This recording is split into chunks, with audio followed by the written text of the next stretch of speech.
What's up, YouTube? This is MediaShinobi, and here to review episode 9 of Sword Art Online, entitled The Blue-Eyed Demon. Is that right?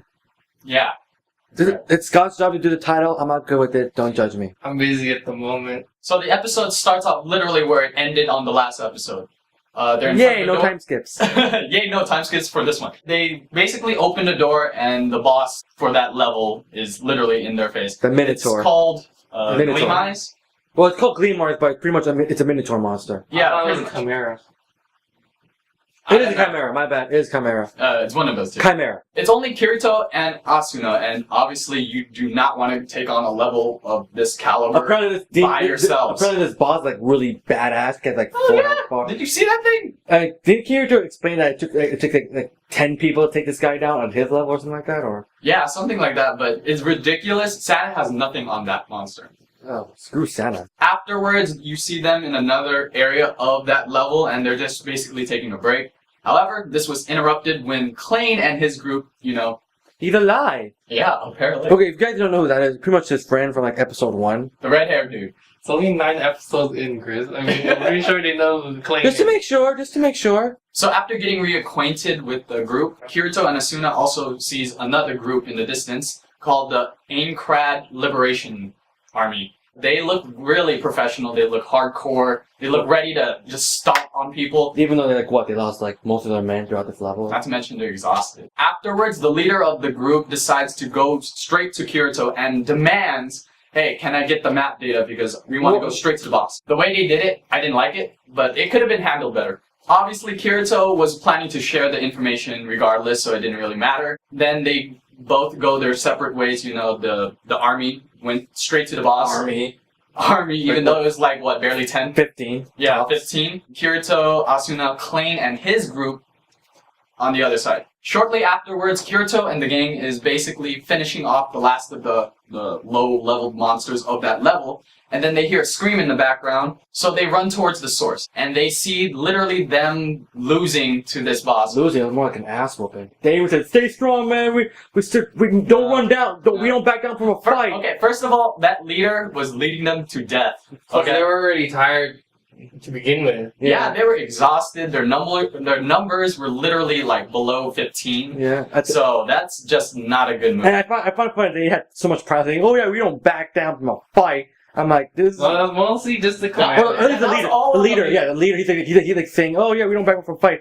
You screwed us over. So after a few instances of like soldiers just flying around, getting tossed like little bugs, we see the leader just literally got launched into the air, lands in front of Kirito. His helmet comes off, and then like, dead. And this is the interesting part. Kirito is now experiencing some flashbacks of Saichi. Was it the girl? I think so. No. Oh yeah, it was. Never mind. Yeah, it was Saichi back in the previous episode. I'm not gonna remember what number it is, but it just reminded him of that. Before he did even anything, Asuna charges right into battle. I don't understand why she cared so much though. She looked distraught, like saying, oh. It's just like, yeah, it's a slaughter. It's just. But she's not really. She's not close to that group. She didn't even know that group. I don't know. Maybe she's just that caring. Okay.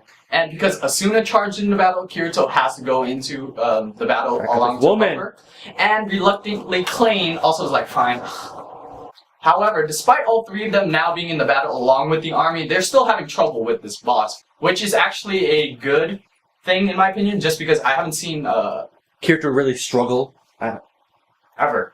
Yeah, it was refreshing to see because you saw him struggle. Yeah, it was like, and yeah. Obviously, the gang is being pushed into a corner. Kirito is experiencing more flashbacks, and because of this, he decides to finally pull out his secret trick out of his sleeve. Dual blades. Yeah. I thought that was awesome. He finally pulled out the sword he received last episode. Like that, from that dragon? Yeah. The teal dragon sword thing. I forgot the name, but it was really cool. He finally whips out his sword. Finally.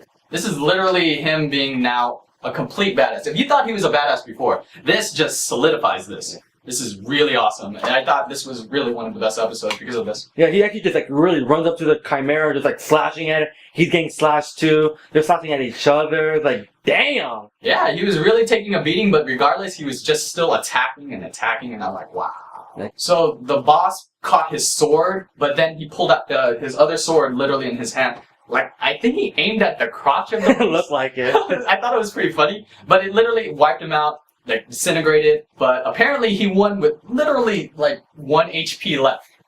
Yeah, I'm like, damn. Like, one more hit. Game I'm over like- for Kirito. Damn, you could have died, bro. But nah, he took that thing out. So after, collapsing, he's tired. Once again, I repeat, 1 HP point left. Asuna pretty much wakes him up. I think he had like a little glimpse of another character before it was Asuna. Yeah, because if you see him, like, we can hear someone's voice call him to wake him up, and then, Kirito. and then we Looks see. like either her Kirito. sister or Saichi. Yeah, one of those two. I would say sister. It was a dark bluish colors. Yeah, but then just quick. I thought it was purple.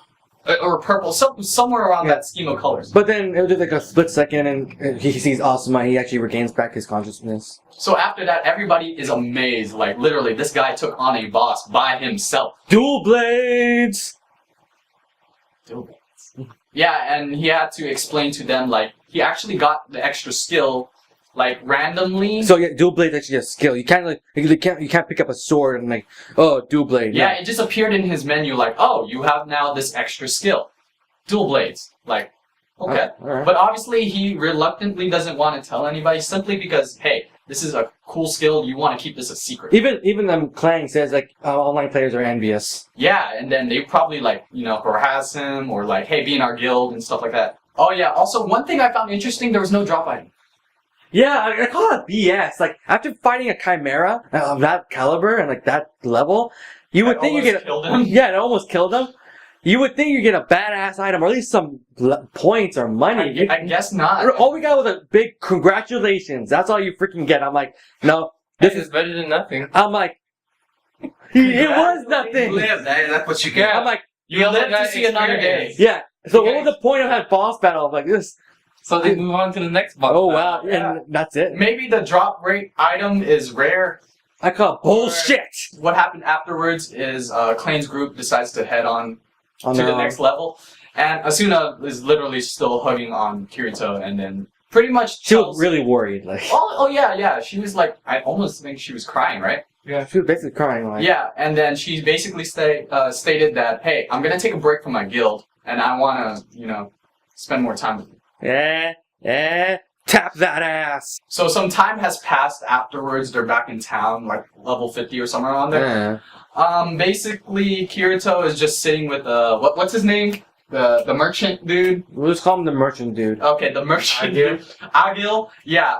They were talking about how Kirito's popularity has now gone through the roof. It was high before, but damn. Yeah, he was from the known black swordsman to like the known black swordsman who's a dual wielder in terms of blades.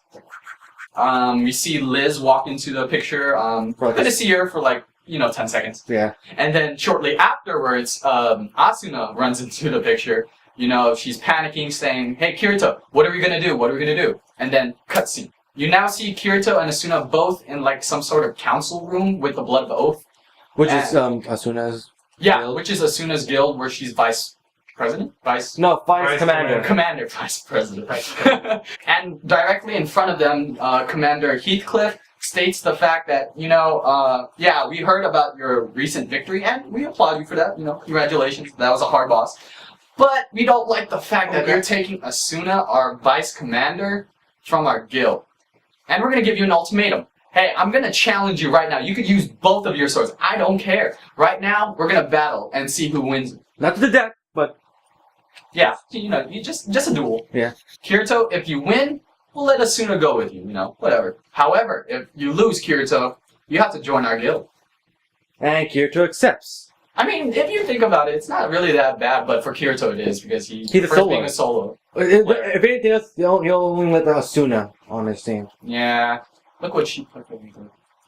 Hey, I still tap that. And literally, that's where the episode ends. That's a cutscene. I feel like all these episodes usually... I feel them as short. They're short. They feel like 15 minutes. Yeah. Excluding the intro and the exiting music. Yeah. But, yeah, it feels really short. I'm like, whoa. Damn, that was fast. But other than that, actually, this is my favorite episode so far because Oh yeah. it had the action I was wanting for it. Had all the characters that we liked. Yeah, we finally see like a real flushed out fighting sequence between a boss, Yeah. which is worth seeing, and Kirito with a new skill we just And no finally time realized. skips. Because this is a 25 episode series, and this is only episode 9, and we got a really great action sequence because of this. I'm hoping they keep up with this with the major boss fights in the later episodes. Mhm. That's all we gotta say. This is my favorite episode. Apparently, this is Chris's favorite episode. Yep. And apparently, this might be the part where Asuna finally becomes part of the. Well, if Kirito wins. If but Kirito. he's gonna win, never mind. Yeah. Alright, that's all we gotta say. It's MediaShinobi. Peace out!